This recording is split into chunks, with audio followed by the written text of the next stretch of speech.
Right now, Howard Bingham calls himself the Forrest Gump of photojournalism because he keeps popping up as history is being made. A self-taught photographer who learned his craft on the job, Bingham is most famous for his photos of Muhammad Ali, who he began working with when the fighter was still a brash young man known as Cassius Clay. Over the course of his long career, he created lasting images of everyone from Nelson Mandela to Bill Cosby. Howard Bingham is joining us now, and if you have any questions for him about his photographs or his life or his relationship with Muhammad Ali, our number here in Washington is 800-989-8255, and the email address is talk@npr.org. You can also comment on our blog at npr.org/blog of the nation. And joining us now in the night studio at the museum is photographer Howard Bingham, and he's in Washington to be honored by the Congressional Black Caucus Foundation's 12th annual celebration of leadership in the fine arts. Welcome to the program, Howard. Hello, fine. Thanks a lot. I'm honored. And what does it mean to you to be getting this honor from the Black Caucus? A very, very big honor for me because for me to have had not a formal education in photography and to have a lifetime achievement in photography here and for the Black Caucus, it's nice. You're self-taught in photography. Self-taught. How did you do it? How did you go about learning your craft? I learned it the hard way. I made an F in photography in junior college, and how it happened was I was out of high school, and what happened was I wasn't focused in college, and the thing was I was having a lot of fun. Don't laugh.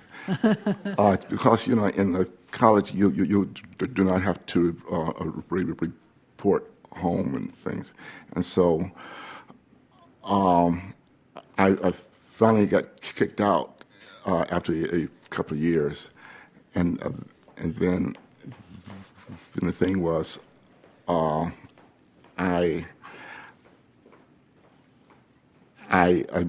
got kicked out, and so I needed a job. And the thing was, I had to have a job, and so a couple of my neighbors, they were photographers, and I saw them with beautiful young ladies, and I said, "Hey, I like this." And so I went to the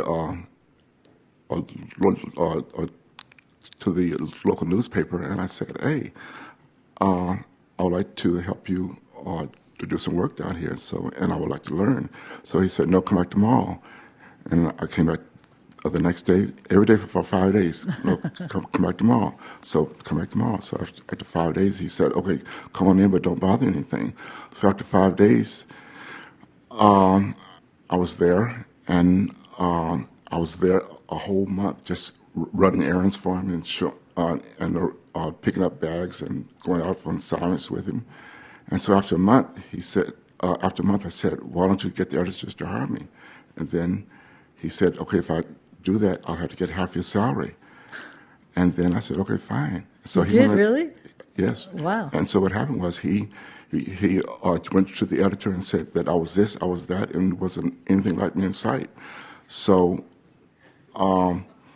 I went out on assignments, came back with no film, out of focus film, underexposed, overexposed, and But you just kept doing it, and that's how you learned. And it was on-the-job training. How did you meet Muhammad Ali? And then after that, I got fired 18 months after that. Oh, you did? Because I was doing excellent work. Because you were what? Doing excellent work. Oh. It was really, real good things that I was doing. Did you love it right away? Did you find out that you loved it right away? It was. Yeah. Yeah, I had fun doing it. It was a way to express yourself. Exactly. Yeah. So I wanted to ask you about how you met. Well, he was Cassius Clay at the time. How did that relationship start? I met him. He was one of my assignments, and I had never heard of him before. And one of the assignments was to cover this big album of Coming to Town. And so I went to the news conference. I went to the news conference and introduced myself, took a photograph, and left. And later on that afternoon, I saw him and his brother on the corner of 5th and Broadway. And then I hollered out and said, "Hey, would you need a ride?" He said, "No, they were just hanging out on the corner." And then I said, "I have some errands to run, and after my errands, I'll show them around L.A." And so he said, "Okay, I'll ride with you." So I did my errands, and then I'm having trouble hearing myself. And Oh, you are? yeah, Don't worry about it. right. You can just turn it down a little bit. I'll turn it down. Yeah. Okay. We need it just because when people call, you're going to want to hear them. Okay, I'm sorry. And so what happened was, after my errands, I showed them around L.A. I took them to my mother's house, took them to some friend's house, and introduced them to some people at the bowling alley. And so I was around with him every day for about a week. And so we got to be real good friends. And He must have been amazing to meet at that oh time yeah, in his life. he was a whole lot of fun. He liked lot to of have energy, fun. huh? Oh yeah. And so he was out there to fight a fighter by the name of George Logan at the time. Yeah. We've got a call from somebody who I think was an Ali fan. Let's take that call. We're going to go to Leon in Athens, Ohio. Hi, Leon. Hello. Thank you for taking my call. I think it's a real privilege that I get a chance to talk to Mr. Bingham because I'm a big Muhammad Ali fan and I know of their relationship. And I got two questions for Mr. Bingham. One, throughout your time, what would you consider the moment that you captured on film that caught Muhammad Ali or Cassius Clay in his most powerful form, and what would have been the photograph that you think that you'd have caught him in his weakest moment? The reason why I asked this question is because of I got a chance to meet him and spend a couple of days with him at his camp in the Poconos, and I found him to be such a genuine human individual beyond the iconic image that we have of him. That's my first question. And the second question is, I think you might be able to speak to this. Can you show us the difference or speak to the difference between the personality of Muhammad Ali versus Cassius Clay?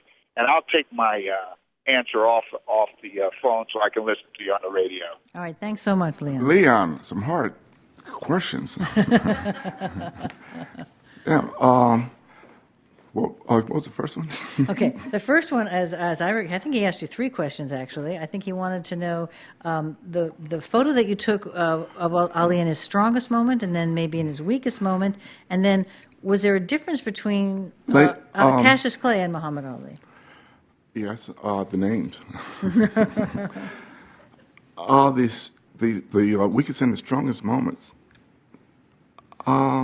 I really don't have his weakest and strongest moments. I've taken so many pictures over the years, and I really just can't bring it down to one of those. Do you have a favorite picture at all? All of them are my favorite. Yeah. I have millions and millions of pictures of Ali. I've been shooting him ever since 1962. Well, maybe that's what I let Leon go because he said he was going to listen off the phone. But maybe this is what he meant, which is, you started photographing him when he was a really young, vigorous man, and of course now we know he's ill. And when we, those of us who don't know him well, see photographs of him, sometimes to us he looks weak. Maybe that's what he meant. I don't know. So, but Ali, he's 66 years old.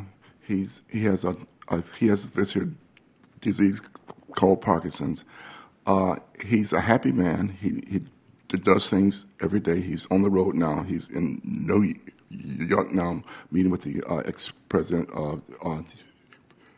Bill Clinton, and he's on the road all the time. And he's a happy man with his lovely wife Lonnie, and his mind is 100%. He just kind of explain himself like he would like to do, but he's out there. Did he become a different person after he became Muhammad Ali in any way? After he changed his name to Muhammad Ali, did just that change of the name in some way reflect a change that was going on inside of him? The name Muhammad Ali made him a international name because of the Muslim influences and the international names that the Muhammad Ali brings to it.